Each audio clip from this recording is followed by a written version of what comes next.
Hi, everyone. Welcome to our event tonight. My name is Liza Cassidy, and I'm with Penguin Publishing Group. We're so excited to have you joining our launch event for the Penguin World's Book Club.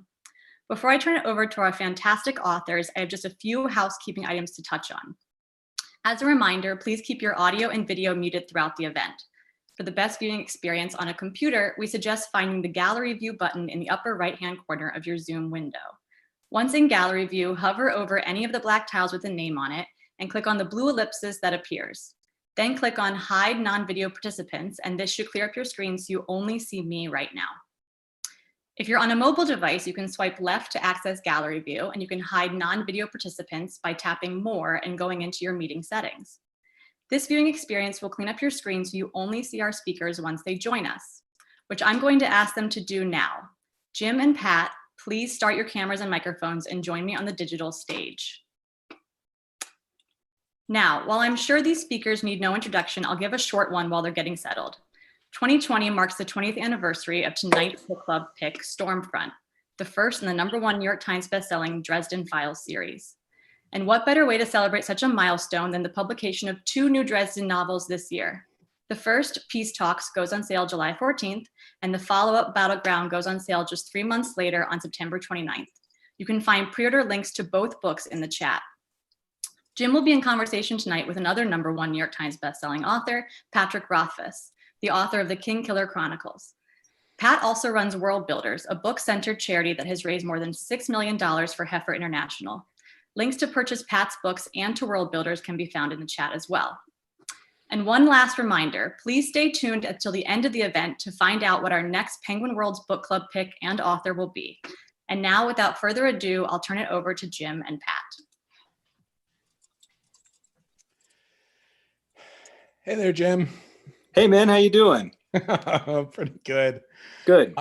I'm going to work hard to remember that we are streaming and not just hanging out. It's been a long time since I've seen you. But maybe I suspect this is a question that I am not alone in wondering. And without getting into the state of the world, like, you doing okay? Yeah. I'm particularly happy today. I got to bathe for the first time in about 3 weeks. So I have actual human hair again instead of just oily wire. I'm so glad you brought it up, because now that you brought it up, I get to ask my follow-up question, which is just, this is something I'm asking all my friends. How radioactive is your shower? Yeah, exactly. That's one of the things we got to find out moving to the mountains is apparently this particular area of the Rockies is like lousy with uranium. So it turns out that our water from the well is like 3,000 times over the national limit on radon and 1,500 times on cesium, and it's got way too much uranium as well. So I'm hoping for some superpowers. I'm not really counting on it, but meanwhile, we've got to have a water treatment plant installed. And since the lockdown started, it's been very difficult to get people up here and working, especially since the county permits office declared themselves non-essential. So we're trying to get this thing built and put back together again so that I can have running water. But meanwhile, we have to carry all the water in. So, we have to use it for cooking and drinking. Wow. And not so much for the bathing. It's a bird bath situation here. So wow. I got to tell you, you really don't appreciate how nice it is to feel clean until you've been dirty a long time. And it's like, oh my gosh, this is the most wonderful thing. Civilization was worth this alone. Yep. Boy. We could talk. We could talk at some point. Given some apocalypse prep tendencies, I've really looked into water filtration systems. So right, I'm assuming you've got it covered, but we could always talk shop. Yeah, at this point. So maybe again, I'm going to bring it back to the books. Right. 20 years since Stormfront. Wow. Yeah, right. So I'm going to ask a couple questions that I'm sure that you've been hit with before, but it'll give us sort of a groundwork to move forward into some of the other questions that people have asked and some other stuff I'm a little curious about. you had like the really mixed blessing of like coming out of the gate, like Dresden Files, first book, like first try, got picked up, and then like they supported you, you know, and like stuck with you, which with a lot of new series, you know, especially these days, not 20 years ago, but it's always a little hit or miss. Like, are they gonna stick with you while you make it, you know, like learn your craft and become a known quantity? But you got out of there. It was right out of grad school, right? Yeah, as much grad school as they let me attend. Yeah. So looking back, what is, and I don't know, when's the last time maybe you really took a close look at Stormfront or read it or listened to it? A couple of years ago, I listened through. We did a road trip to a LARP, and we're going to be on the highway for about 20 hours over the course of a weekend, and so we picked up Stormfront and was listening through it. Because my assistant was coming with us to give LARPing a try out there, and so as long as we were going, it's like, okay, listen, because my assistant hasn't actually read any of the books or anything, so I'm like, you need to be a little familiar. So here, we'll do audiobooks whenever we go LARPing. She's like, okay, I'll put up with it for that. And so, this is a two-parter. What is something you put in there that, in retrospect, you look back and you're like, oh man, I got lucky with that. Like, it turned into something so good. I got to build off that thing, but not necessarily something you put in intentionally to like build off of, because I could see those building blocks there. But what did you get really lucky with, where, you know, that you put in that first book? Chicago, the selection of the city of Chicago was probably the really big one, because that wasn't what I had intended to do at all. Really? I originally set the series in Kansas City. Wow. And the first, there were several short stories that I wrote that were kind of in the same story world, but it was from the point of view of Nick Christian, Private Eye. Nick Christian, I kind of wrote him as the young protagonist, and then later when I started rewriting it and as the Dresden Files, I said, okay, well, I'm going to take my previous protagonist, and he's going to have been this guy's mentor. He's going to have been Kolchak. So that was kind of, but when I went in, it was set in KC, but when I went in with the first one, my writing teacher reads it. She says, nah, I can't do it. And I said, what do you mean? She says, you can't set it in Kansas City. I said, why not? She's like, well, you're already walking close enough to Laurel Hamilton's toes. You don't need to set your book in Missouri. Pick a different city. And I'm like, okay, so where? She's like, it doesn't matter, anywhere, just a different city. And there was a globe she had a globe on a cabinet in her desk. And on America, there's 4 cities on the globe. And there's New York. And I didn't want to write it in New York because if you write it in New York, all the editors know everything. Yeah. Any mistake, you pay for it immediately, so I didn't, besides, and the superheroes got that all sewn up. And then DC is on the map, and I didn't want to do DC because then you got to write politics and you're going to lose somebody. And that's just dumb out the gate. And then Los Angeles was another one. And I didn't want to use Los Angeles because it's Los Angeles. And, there's movies and TV shows and everything out there. They're busy. So I'm like, okay, Chicago. And there's some shows and stuff set in Chicago, but not like a ton of them. And they're usually a little bit different when they're there. So, all right, Chicago, we'll go with that. And it just turned out to be such a great choice because there's so much, like any of the large cities, there's so much history there, and there's so much lore that you can dig into. And there's all kinds of weird supernatural nonsense around Chicago, which has been a great help to me. Yeah. So that was like the best choice, and then probably the next one was was Susan Rodriguez, who was totally written in just as a Lois Lane in the first book. I was still a fairly young author at that point, and still trying to juggle all the story element and storycraft things. So it's like, okay, I need a damsel in distress for part of the story, and then later I realized, oh, wait a minute, I got to correct for this mistake, because if it's just Lois Lane, then she's going to be doing the stereotypical Lois Lane things way too much. which was why I decided, okay, later on, all right, we're going to get into vampire territory with her later, because otherwise she just stands around being somebody who needs help a lot, and that's not a good position for a character, and it's not a lot of fun. So and then that turned into this whole other thing. So I like to think of myself as falling forward a lot as a writer. I'll do something that doesn't make sense, and then I'll try and fix it. And then in the course of trying to correct for the mistake, something cool happens. And I find myself, enjoying that good fortune on a regular basis. So I look for it now. I try and make it happen now. So that is Buck Wild, because it is so hard to think of it being anywhere other than Chicago. But I also will admit, effectively, the Chicago I know is mostly Harry Dresden Chicago. I have been to Chicago. I have sung at Chicago. But now when I think of Chicago, I'm like, oh yeah, I've been to the field. Oh, have I though? Or did I just read that book like 8 times? So here's the other side of that question. When you were doing that listen through in the car, an audiobook is like a cruel mistress because you cannot skim or skip. Is there anything you hit where you're like, oh, damn? Like, did you hit something where you're like, oof, as the writer I am now, I would not have done that? Yeah, I mean, there's always that. But I try not to judge that past me very harshly. He wasn't very bright. And he was doing the best he could. So I try and give him the benefit of the doubt, looking back at it for that kind of thing.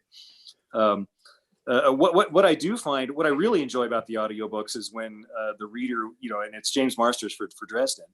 And, when he finds some measure of humor that he's able to draw out of the script that I never wrote into it.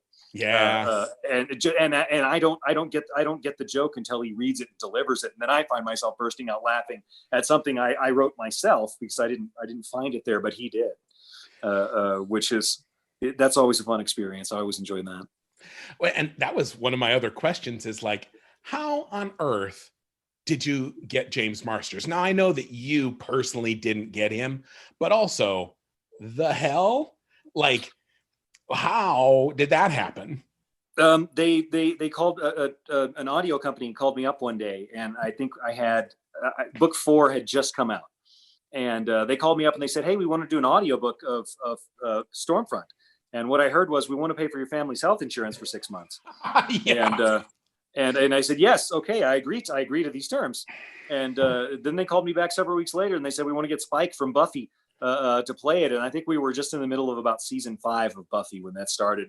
And I thought to myself, wow, that would just be awful if the guy from this extremely popular television show in my demographic happened to be reading my book. So basically, I learned a couple of things that day. And one of them was, that sometimes good fortune does happen to you, and you can just be grateful for it when it does. And the second is that, I had reached an age where I needed to stretch out before I did the Snoopy dance. I gotta say, when they came to me and they're like, so audiobooks, I'm like, yeah, cool. And they're like, who do you want? And I go, well, James Marsters. And they're like, well, who do you want that we can get? And I'm like, come on, guys. I know he does audiobooks. He does Jim Butcher's audiobooks.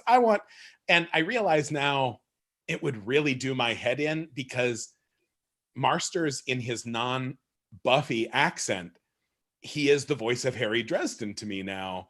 And so I would be, and honestly, I wouldn't be able to enjoy it. I'm amazed that you listen to your own audiobook.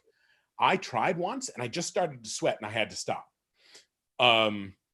It was like hearing my own voice on the answering machine from back in the day, but like 1,000 times worse. I could not listen to this thing. It freaked me out.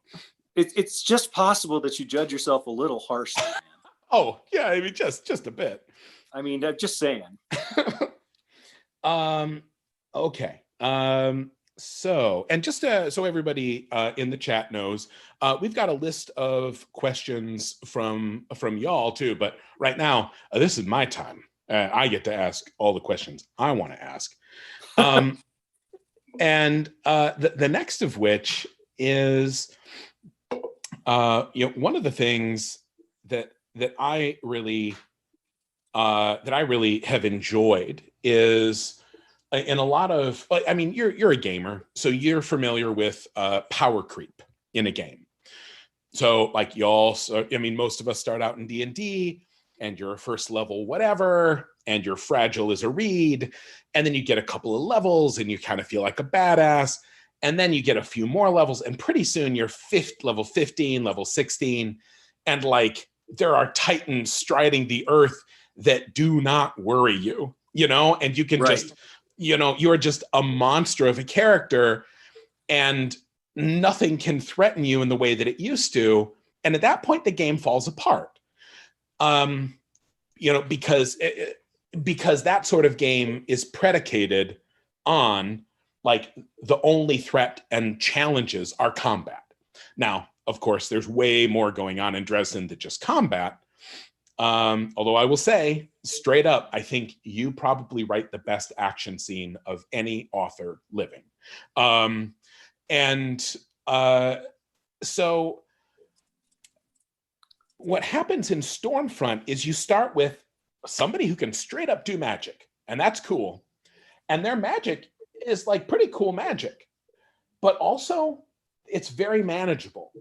And every book we learn more about magic, and every book he learns some new tricks and he gets smarter and wiser about the world, but also he gets better and better at magic. And yet, despite all these books and despite all this progression, your books have not priced themselves out of conflict. And this is one of the most, like I will say, as an author, admiring someone's craft, this is one of the most amazing feats in your books, is that Harry is at this point, he has progressed so naturally and so organically to where he is. He is so powerful, and all of it seems earned. And yet he is in no way like level 15 wizard. I can cast time stop now. Like the world is my oyster. How much of that was deliberate, or if it wasn't initially, like where did you start coming in with that? I knew I was going to be writing a long series, so I knew that the progression of basically the bad guys that he went up against was going to have to make sense and be viable, because there's nothing worse than when you there's nothing worse than when you kill when you kill Snoke and then there's a fight against a bunch of faceless goons, afterwards, and it's that kind of anticlimax is something that you really lose audience over. So I wanted to keep it steady, and I decided that the only way to do it is you had to plan mortality into the series. It's got a beginning point, it's got an end after which the story will be over. So once I knew where the end was, I could sort of back it up to where the beginning was, and then say, okay, well, these are all the cool things that I'm going to be able to have happening as we get to the end of the series. But he can't start there; he has to grow into that. Yeah. And so he starts off as the guy who can basically throw one really, really good punch, and who can find out enough stuff to be a meddlesome burden to anybody around him, and then started building up from there. But yeah, that was the basic idea, was the idea of, hey, there's got to be an end. That stories end, and if they don't, they're not really a story. So once I decided that, it's like, okay, well, now that I know where it's going to end up, I can just scale how it gets there, pretty easily. Although I do think I'm going to have to wind up with like 22 books before I get to the big trilogy at the end at this point, because this one got completely out of hand. This recent one. I don't know what that's like at all. Yeah. But actually, that's really neat for me to hear as well, because and I, at this point, we've hung out and we've talked a couple of different times, and just reading your books, I can tell that, like, both in terms of what we've read in the past and what we enjoy, and some of what we're trying to do, either we're aiming for the same things or it's a series of very startling coincidences where, but I did not know that you were I know the end and I'm working backwards from it author. But now that you say that, I'm like, oh, of course he is, because that's the same with me. I Right. absolutely know where it ends. And now I've got to like reel it all the way back, and you move forward to that purpose. Now, okay, we got maybe time for one more from me before we're going to go to the gallery here. Although, you know what? There were some really great questions there. I'm going to reserve the right to maybe throw in one more of my own, but I'm going to jump in here to these questions that other people submitted. Cool. Because I don't want to miss out on some of these. Now here is a, and actually I'm going to do that question right away. This question starts off, it says, Jim and Patrick, you guys are two of my favorite authors. Oh, Thank you. it's like meeting rock stars, but for fantasy books. So now I'm going to stop halfway through this poor guy's question, and now I'm going to ask my question. If we were rock stars in a band, Okay. what are our positions? Like, are you front man? I mean, you got that front man hair, right? Or like, what would you be in our rock band? I'd be like the backup guitar player, like not the lead guitar player, but like the rhythm guitar player. That's where I would be. So like rhythm regular or rhythm bass? Rhythm regular. Wow. Okay. That's right. Somebody else would have to do bass because I don't know that I could pull that one off. See, I couldn't pull bass off, but I would love to be the bassist. You know, if this is our fantasy world, right? Then I want to be bass. Cool. But if you want fantasy bass, that's cool. Then I could be fantasy. No, see, I don't think I could be, even in my fantasy, I can't be lead man. I can't be. Right. Yeah. Now we get like Ronnie Verdi for that. He's cute. Oh, we put him up front, and then we just support him. Yeah. Yeah. Now I'm putting together our fantasy author band in my head. Scalzi doesn't get Sanderson to be on the drums. Oh my, Sanderson on the drums is the funniest thing ever. Right. I want Mary Robinette Kowal as our front, as our lead singer. There we go. I'll go with that. She got some pipes. Okay, we could do that all day. But okay. Now back to the question here. You've mentioned in interviews that you LARP, and we both do. How has LARPing affected your writing? It informs you about things that you wouldn't normally think about. For instance, in the real world, having a magical sword that lit up would get you shot by everyone with a weapon at night. Because that's what happens when you have a magical sword that lights up. Because in the dark, you can't see anybody. They can't see anybody else standing next to you because you're basically standing there in your own spotlight. So you get shot with like absolutely everything with your glowing magic sword. Also, every mosquito around comes and finds you. Oh, yeah. So, there's things like that you wouldn't really think about, the downsides of glowing magical swords. But you get to figure out what it's like to be crouched in the woods at 6:30 in the morning with, dew gathering into your socks and pant legs while you wait to ambush somebody on their way to breakfast. Yeah. So. The real tension of real world, like we are going to hide and ambush.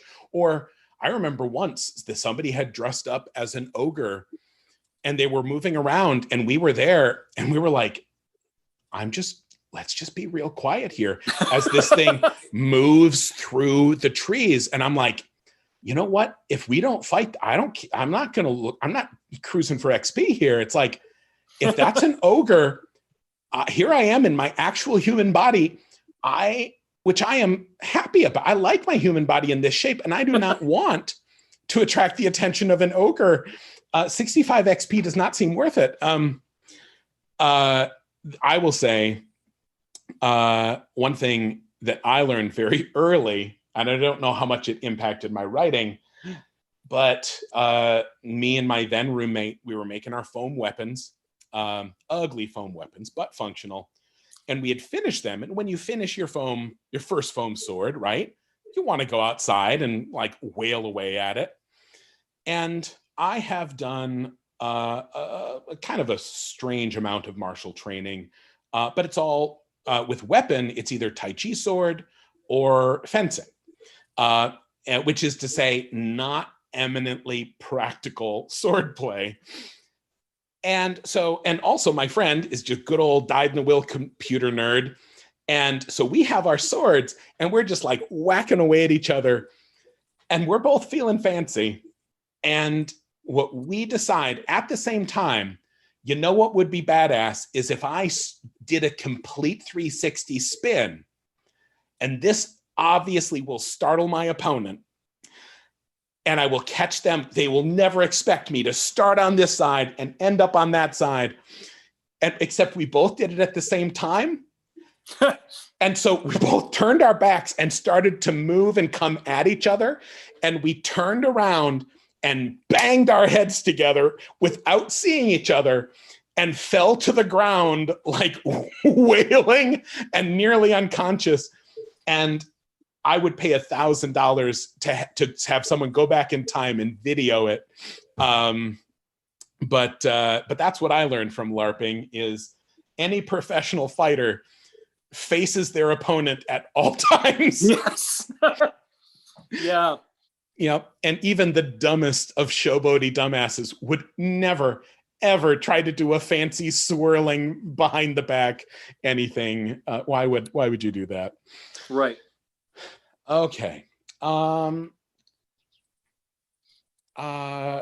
about, let me see.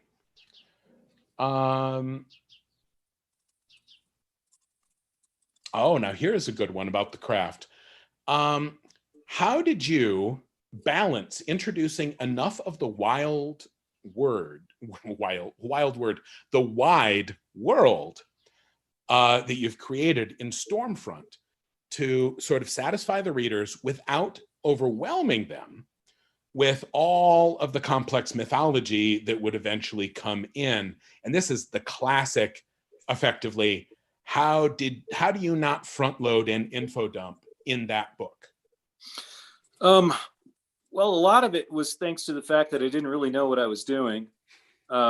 So I started off, and a lot of the things that I was throwing in there, especially early in the series, a lot of like just the throwaway mentions of stuff that I would put in there was just stuff that I wrote.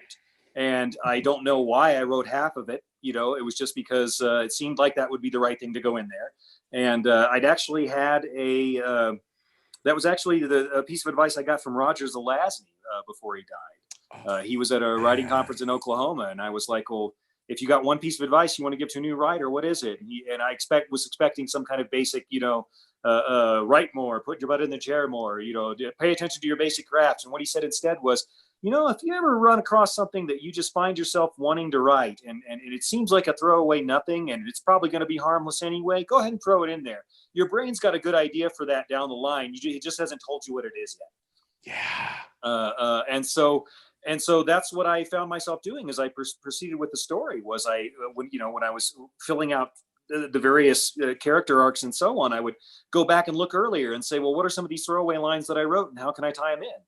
And so every time I still occasionally, throw in lines like that. And when I do, I just go, okay, just remember that's there. And, you'll have, you've got a point to grab onto in the future if you want to start tying things back to what was happening right here.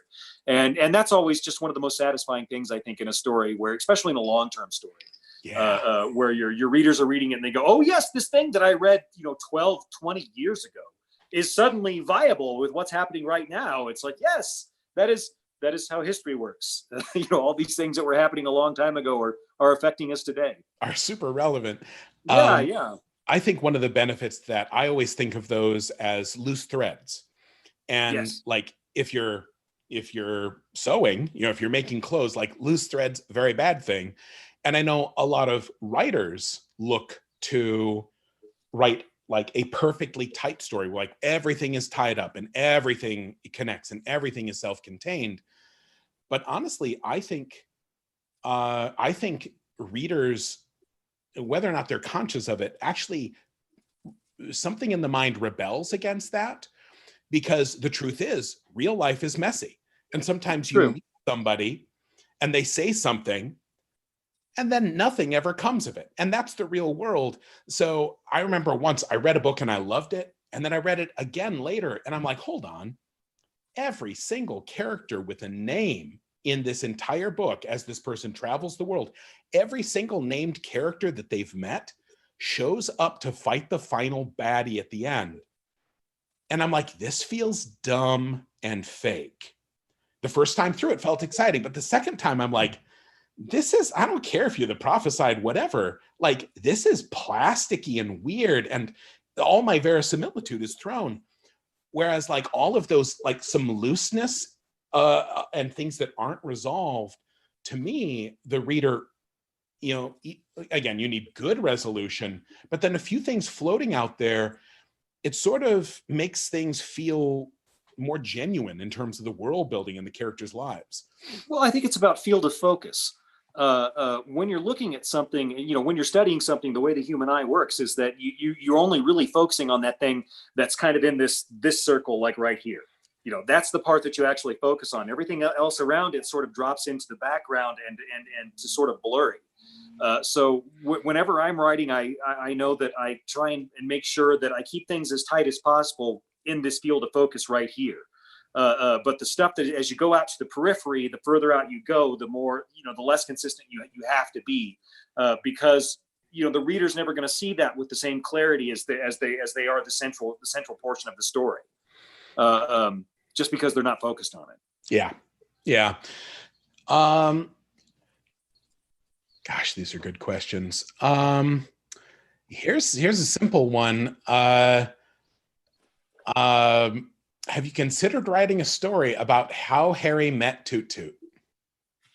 No, not until somebody asked me about it. There you go, everyone. Okay, I've considered it now.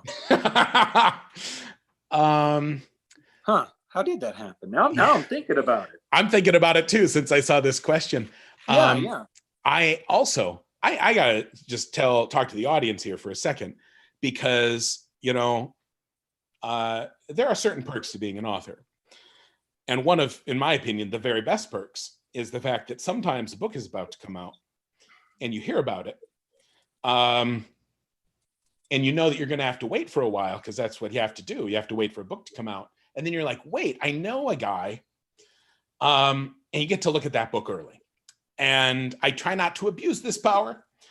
But I think I have consistently done this with every one of Jim's books since I was a published author, is I've reached out to somebody to get an early copy. And what I will say is I missed a collection of Jim's short fiction, because I knew you had, I think it was called Brief. There was Side Jobs. Side Jobs was the first one, and Briefcase is the second. And and what happens is I was on Audible, and I'm like, and I saw one of them, and I'm like, oh well, I've already read the collection of short fiction, and I'd already read most of them, but there were a few new ones, and that was cool. And it wasn't until, and here I'm going to actually pitch something for the folks out there in the chat. I'm guessing a lot of you are in a relationship, right, with somebody who also reads these books, and they're also a geek for it. Now, you could like buy one copy of that book, and I'm going to guarantee it will destroy your relationship. Settle down. See, we're getting violent agreement. So don't do that. What you do is you buy 2 copies of this book. And here's why, because I have a friend who's a huge fan of the series as well. And they were taking a vacation in the area. And I had teased them by saying, guess who has an early copy of Peace Talks? And they're like, so when do you sleep so I can kill you and take it? And so and I hope you don't mind, Jim, but I printed out 2 copies of that. And then we read it together. And I have never done this with another book. I read this side by side with another human being. We were hanging out and reading this book, and it was one of the most enjoyable experiences of my life. Oh, that's cool. Especially with this book. I don't know if it would work with all books, but what happened is because like, we're like, is this one number 15, man? is this book 15 or 16 Peace Talks? It depends if you count the anthologies or not. If you don't, it's 16, and if you do, it's 18. Right. And so first off, that's what the short fiction thing.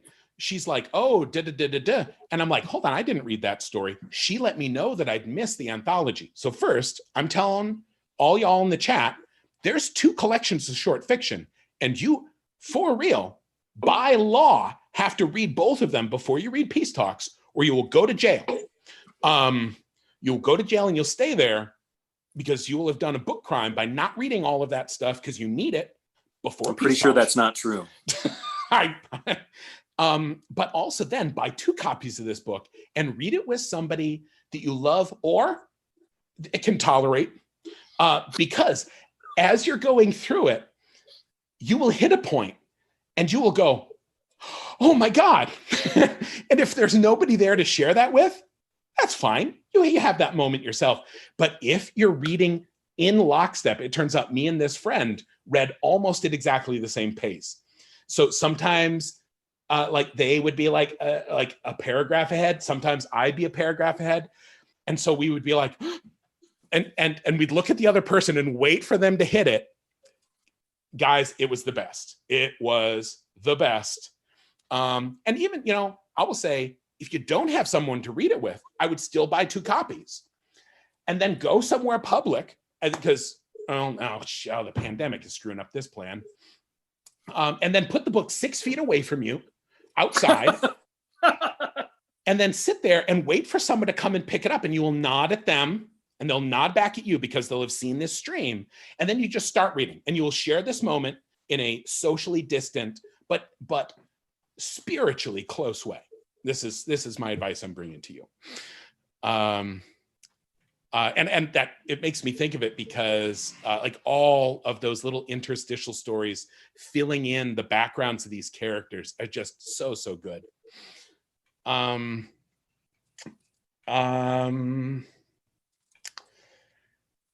much time do we got here? Okay, we still got an easy 15 minutes.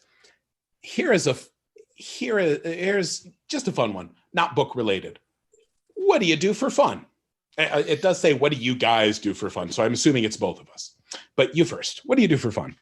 On a regular day, it's usually working out of some kind. My afternoon is my son's my trainer. And Wow. So we go to the gym and work out. And after that, we come back and we make some kind of protein and eat it. And then then we'll watch something and we'll talk writing craft over it because he's my apprentice too.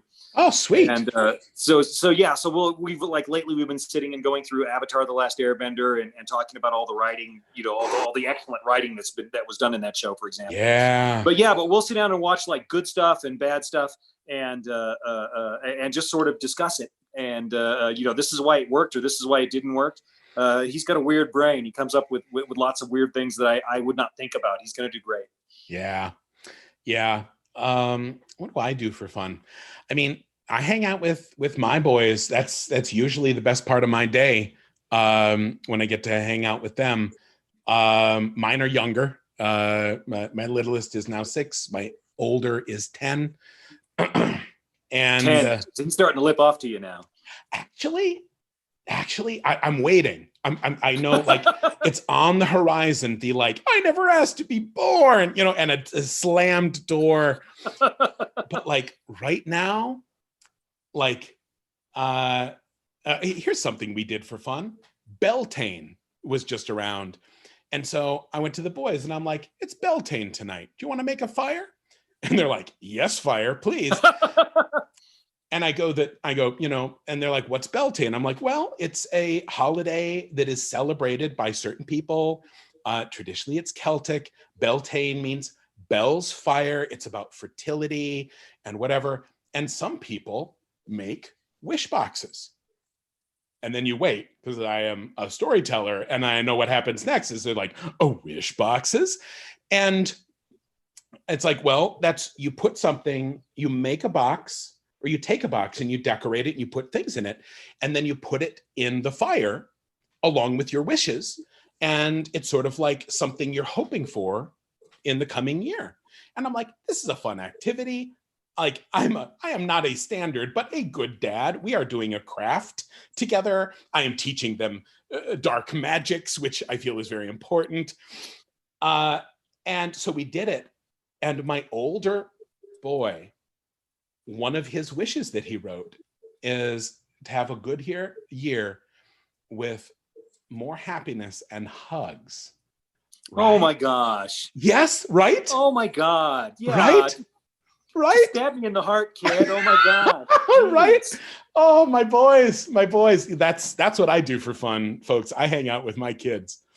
Nice. I want to get as much of that as possible because I fear someday I'll wake up and he will be 8 inches taller and like, I don't know, have suddenly like be wearing what's the worst t-shirt possible. It wouldn't bug me if he suddenly like started listening to death metal. I don't know. But then like started to cuss at me and get all, I don't know, emo or it was something. I don't know. Let's not talk about it. It's too stressful. Yeah, you got to take him to LARP and teach him to focus that aggression upon NPC orcs. There you go. Take it out on them, kids. Well done. Okay. The Dresden books are great for a lot of reasons, but especially because of the great cast of supporting characters.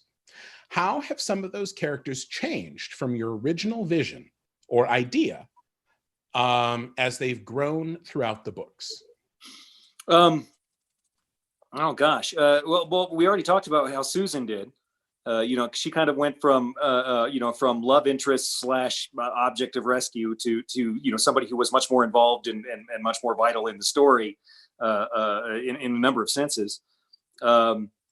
Murphy was always she was always Scully, more or less. And I knew she was always going to have a big important part, but not quite the way she hasn't developed the way that I thought she would.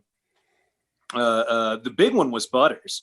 Butters was just like this throwaway character that I just, I needed somebody. I had a particularly gruesome medical examiner scene, and so I wanted to throw in a medical examiner who would be funny and kind of lighten the mood a little bit. And so, I based a medical examiner on Weird Al Yankovic and started from there. And then as the series has gone on, he's grown into this character who has progressively had more and more and more influence in what is going on. Although he should have LARPed more. He would have learned more practical things. Would have learned more practical things. Yeah. Yeah. I will say, like, in all of the media that I've consumed, there are 2 character arcs that I am particularly fond of, and I hold up as the best exemplum of character arc. And one is Wesley from Buffy. Started in Buffy, ended in Angel. The end of Angel, that where he comes out in the trench coat with the 2 pistols. Oh, yeah. What a moment. Yeah. And it's like that arc. And I'm like, when people are like, really? You want me to watch a show about the cheerleader and vampires? I'm like, seriously though? Mm-hmm. It has some of the best character development that in any media that I've ever consumed. And the other one is absolutely Butters. Like it's like, and it was close. It was close before, and this is a spoiler free stream, but it was close before the end of Skin Game. But end of Skin Game, I hit that point and I laughed and I straight up for real cried and just like, bravo. When did that turn? How many books in? What were you like, hold on, this is a huge undeveloped resource that I have. He's just sitting right here. That was actually driven by industry stuff. When originally book 8 was going to be book 7 and vice versa. So Proven Guilty was originally going to be book 7. And my editor contacted me and said, listen, what are you doing planning for the next book? And I said, well, this one's going to be a little bit quieter, a little bit more focused on personal stuff. It's going to be, between Harry and this girl who's going to become his apprentice. and you know, I think it'll be a little bit more mellow than what we've seen before. And she looks at me, she goes, yeah, you know, maybe for this next one you should think about doing a plot that's a little bit, you know, a little bit firmer, a little bit heavier. And I'm like, I kind of stop and look at her and I go, wait a minute, are you saying the next book's going to hardback? She says, I didn't say that, but if this happened to be a book where a lot of people, you know, it happened to notice you for the first time, you know, it might be a very good thing if you were prepared for that for this book. And I guess it wasn't a done deal yet. They were still trying to see if it was going to work out. But so I said, okay, I've got this thing coming up. Let's do necromancers. That'll be a lot of fun. And wow. And so I said, okay, but also if this is going to be a first notice, then I'm going to have to give Harry a sidekick. And we're going to be dealing with necromancers. If this is going to be a first book, it needs to be really rough on him. So it needs to be a sidekick that, while thematically appropriate to the book, is yet of no help to him at all. You know, is no help whatsoever. And so I'm like, well, why don't I get Waldo Butters? Because he's a medical examiner dealing with zombies. It's thematically appropriate, but nothing he has is going to help. And then I said, but he still has to be a viable sidekick. So what are we going to do with him? And so I said, okay, well, he's got a lion's heart deep down in there somewhere, even if he can't do a whole lot about it. But he is extremely intelligent and he learns fast. So I went ahead and threw him in there. And then I realized at one point, you know, that Harry was dealing with an ex-Denarian. And so I thought, well, you know, what if an ex-Denarian is being canceled out by an incipient knight? And so that was where I sort of got the idea, was actually while I was in the process of writing that scene. Wow. And then I said, okay, so for the future, this is the direction he's going. And wow. Okay. But that only happened because I was adjusting to things on the fly. You know, and that's to say, like, editors are painted a lot of time. When I was like growing up, I'm like, eventually I'll sell my book to an editor, and that's the end. Because the idea I had for an editor was J. Jonah Jameson. Like, oh my God. Right. And so I was kind of like, he'd be like, I'd come in, I'm like, I have my book. I worked really hard on it. And they're like, good book, kid. Here's $100. Don't let the door hit you. Turn the main character into some sort of unicorn. More hobbits. Get out. And then I'd be like, yes, sir. Thank you very much, sir.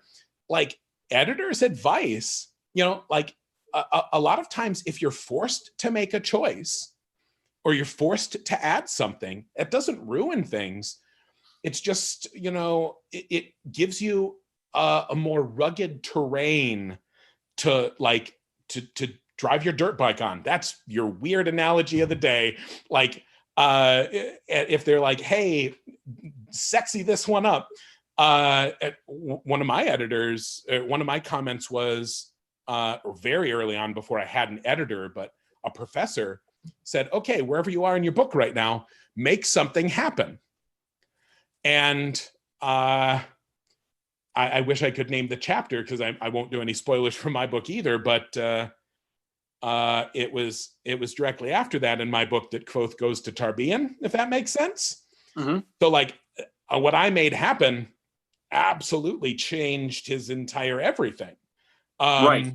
And it was very much to the good of the book, because until that point I was just sort of being like, here's the thing happening. This is interesting. Here's the world. This is fun. And then something happened and I'm like, oh, now we have conflict in the story. But yeah, the Poco Will Never Die. I almost wore my Poco Will Never Die t-shirt for the stream, but I resisted the urge because I would have felt like the guy who shows up wearing the band t-shirt to the show. Like, right. Yeah, okay. The Dresden Files, basically anytime you see somebody kick down the door and start shooting, I didn't know what to write that day. And so, I mean, honestly, whatever the form of kicking down the door and shooting happens to be, 99% of the time, if in the Dresden Files, if you read that, it's because I didn't know what to write that day. Well, it's not Marlowe. Who wrote Marlowe? The classic detective novel. Oh, Dashiell Hammett. And maybe it was Hammett, and also, or no, was it William Marlowe? Is that the PI, or is that the guy that wrote the PI? It's the Marlowe's the PI. I'm pretty sure. Chandler. Thank you, chat. Chandler. Excellent. Thank you. And so, like, I think they actually said, whenever I don't know what comes next, I have somebody come into the room and start shooting a gun. Or no, it wasn't shooting. It's like I have somebody walk into the room with a gun. And, you know, it's like there's worse ways to end a scene that's sort of starting to drag on and you don't know how to put a cap on it. Yep. Also, role players out there, also not a bad way. Like if everybody's in the bar and like nobody is actually taking any of your plot hooks, having somebody walking into the bar with a gun or whatever your genre appropriate weapon that's appropriate is, definitely moves the story along. I think we got time for one more here. Oh, yeah, I think I know the answer to this one, but I will throw it out because I know it's in the hearts and minds of everyone. And of course, Jim knows this, but I'm going to say no comment is a totally appropriate answer. And the question is, will we ever get a short story? Or, and I'm just going to broaden this out again, are we ever going to get a story with somebody soul-gazing Harry from the outside perspective? Ooh, good question. Maybe. That is theoretically something that could happen in like a spin-off or something like that. That's a good answer. Because as a reader, I want that. And as a writer, I'm like, no, you can't. I don't know. You can't have him take off his helmet. No. Yeah, you don't take off the helmet. That's exactly what I was thinking. No, you should never have had him take off the helmet. Ever. He should have walked off that show and we never saw his face. My gosh. Yep.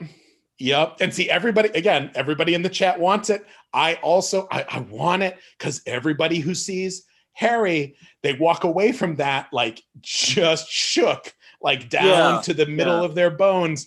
And so, of course, as a reader, I want to see that.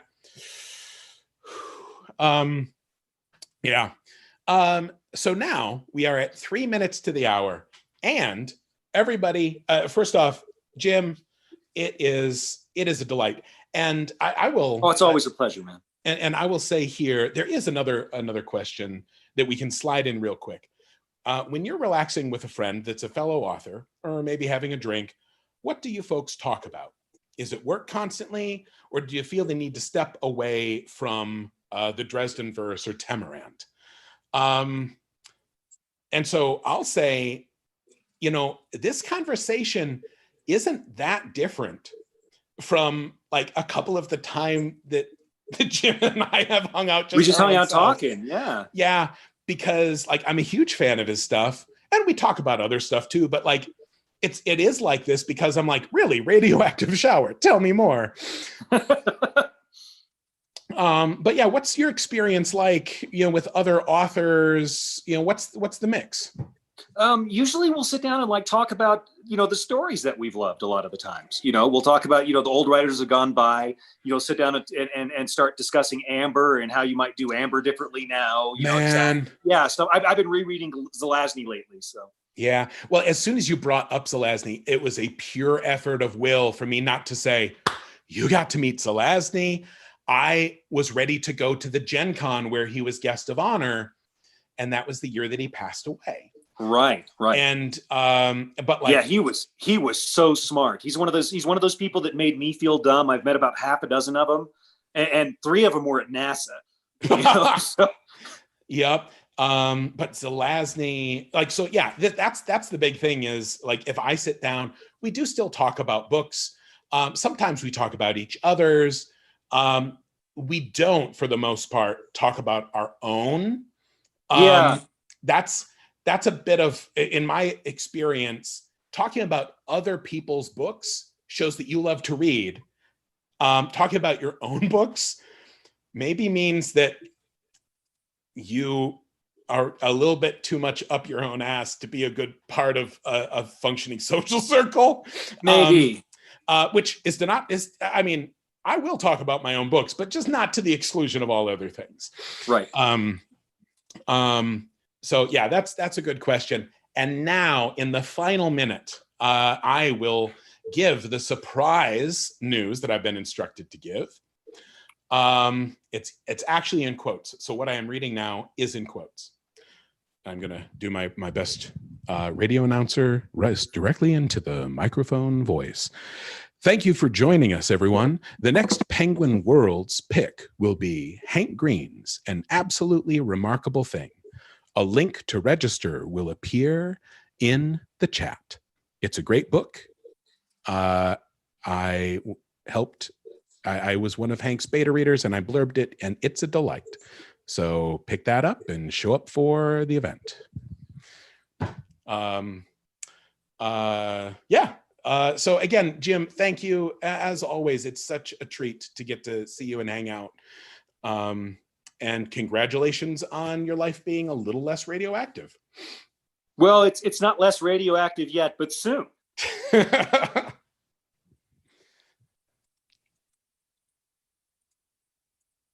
And now we're done.